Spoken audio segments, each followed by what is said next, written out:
What's up, everybody? Tom Pelissero and Judd Zulgad here after the Minnesota Vikings second string and third strings 28-0 win over the Houston Texans in the exhibition finale. Every year we watch that final preseason game, and every year I always find it remarkable just the penalties and just the ugly play.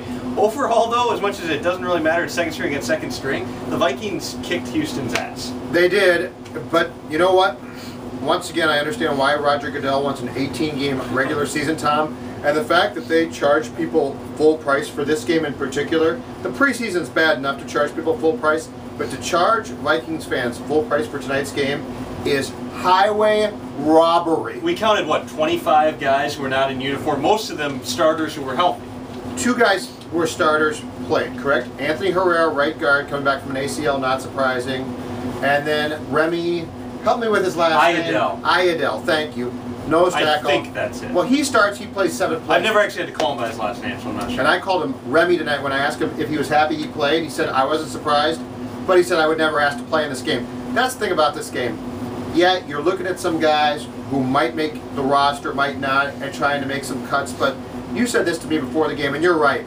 By this point, they basically know what the roster's going to be. So anybody that thinks, oh, game number 4 of the preseason is make or break for most guys, absolutely not true. They find out when they throw the second and third stringers in with the first string in practice or in games. By this point, it's a lot of undrafted rookies versus undrafted rookies.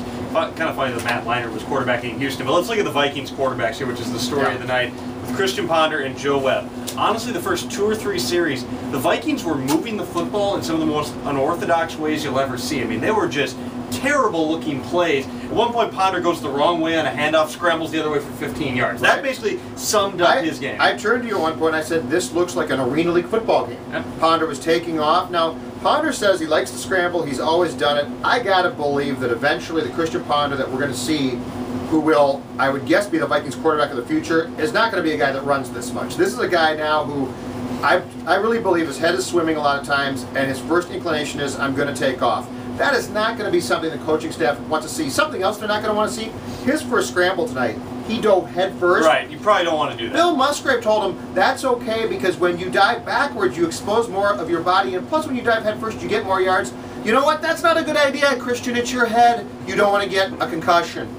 But what Christian Ponder does well right now is get outside the pocket, is throw on the run, is scramble when he goes back and just sets in his drops. We see it over and over and over again.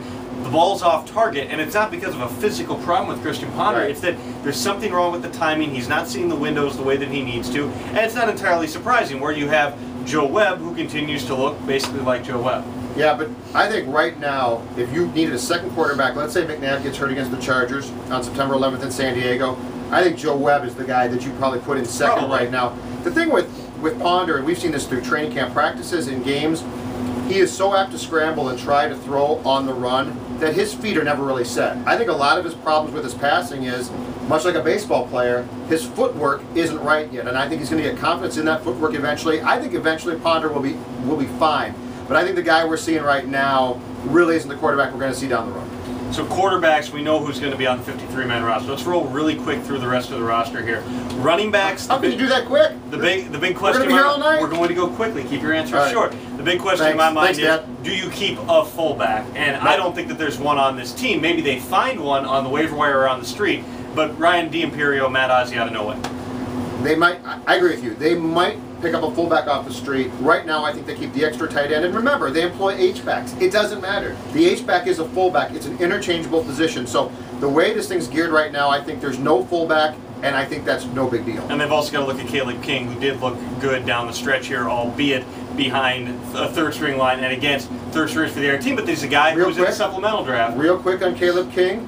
They might not have wanted to play him as much as they did tonight. Yeah. 2 touchdowns look pretty good. That's going to be on film now. Some team that doesn't have a third back, and I think that the Vikings like Lorenzo Booker, but somebody might look at that and have some questions. At wide receiver, like I said to you before the game, flip a coin between the entire group. You got different sorts of receivers between Devin Aroma-Shadu and Greg Cambrio, who started, Jamar Johnson, who was the third receiver on the field, Joaquin Iglesias, Emmanuel Arsenault, who still I'm amazed that he hasn't gotten more opportunities than he has. But honestly, is it really making a difference out of those guys who you keep outside of special teams? It's not. I think Camarillo makes it. I think you think he might not make it. I know his salary is high, but you know what he does? He catches everything thrown his way. He can return punts if they need him to do that.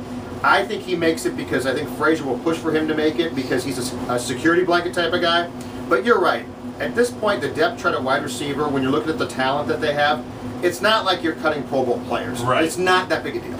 Tight ends, you have a question in terms of, is Alan Reisner going to get through waivers? And I think that that's something they have to consider because they did lose Mickey Schuler last year. Yep. He's a guy who, for an undrafted rookie who's just been dropped into camp, he's caught a lot of balls. He's opened more eyes in terms of just making plays to make you say, who was that? Oh, it's 89 again than anyone else. But in terms of what they need right now, particularly if they don't keep a fullback, Jeff Dugan just brings more to the table. And despite what some people were tweeting about tonight, they're not cutting Sante Shanko, right? No, they're not going to cut Shanko. I know supposedly Spielman went on the telecast and hinted at something. And to be fair, we both didn't hear it. So we don't know what he said.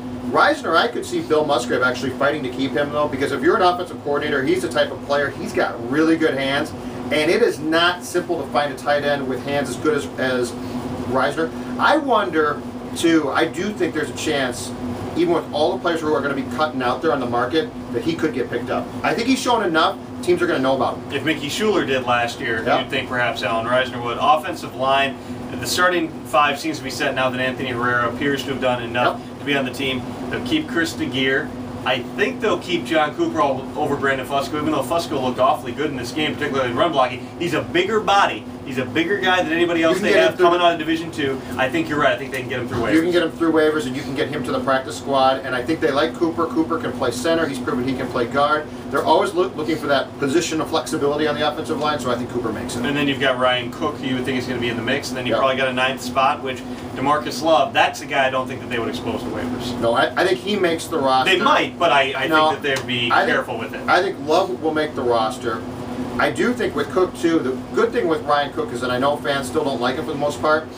If something happens with Herrera, you got somebody that you can plug immediately into that right guard. He proved he can play it last year. He's not the world's best player, but you know what? If you need a quick fix there, he'd be my first choice with what they've got. Now remember, they also did go out and sign Scott Koister, breaks his neck. I could see them if some tackle/guard, some veteran guy who's been a backup in the league, has played a little bit, becomes available. I could see them going that direction just because I don't know that they have a really good succession plan if something happens to one of those tackles. Along the defensive line, Adrian Owasam, if there was any question, I think secured his spot with a couple of those rushes that he had tonight. You've got Everson Griffin in another backup role. You've got the linebacker, Everson Griffin. The linebacker, Everson Griffin. You've got biggest linebacker I've ever seen. Christian Ballard's going to be on the team. Obviously, LaTroy Guyon's going to be on the team. And then you've got Fred Evans, who is Spielman's guy. I just see him get washed out so often, out of position so often, but they don't have another backup nose. I was going to say, that problem there is you don't have depth at nose tackle, so I think Fred Evans makes this. We've discussed this throughout, but the reality, too, is as the Vikings make cuts, it's really not that tough. It's not going to be that tough. There's going to be some guys here and there, but like we talked about it, wide receiver, okay, yeah, you might cut a guy that you didn't want to, but you're not cutting a great player. There's no real surprises as you go through this roster. I don't see any one huge surprise when you say to yourself, I didn't see that coming. The biggest question mark in a backup group in my mind is the linebacking core, because looking at it, you've got the starting three. You've got Henderson, Anderson, and Greenway.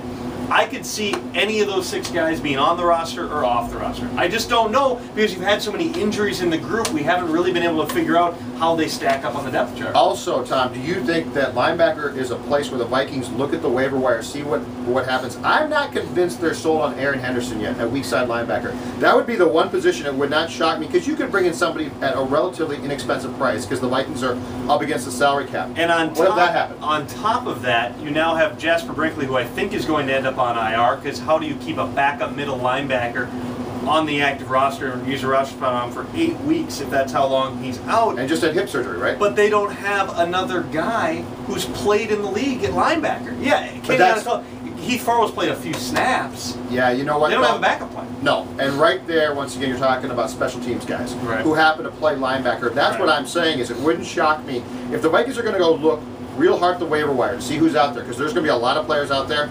Would not shock me if they brought in a linebacker. Defensive backs, the big question in my mind, I think Jamarcus Sanford's going to be the starting strong safety.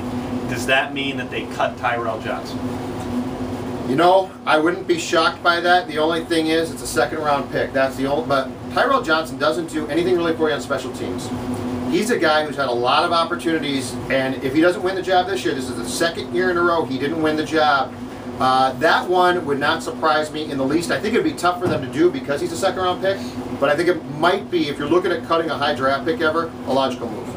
And specialists, obviously, those three are going to be set. It's going to be an interesting 48 hours, and we will be all over it beginning tomorrow night and all the way through Saturday. Yep. ESPN.com. And we should mention, Adrian Peterson said Chris Johnson getting his contract means absolutely nothing when it comes to him.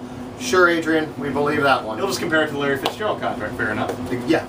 Instead of $30 million, I want $50 million. He's Judd, I'm Tom. See ya.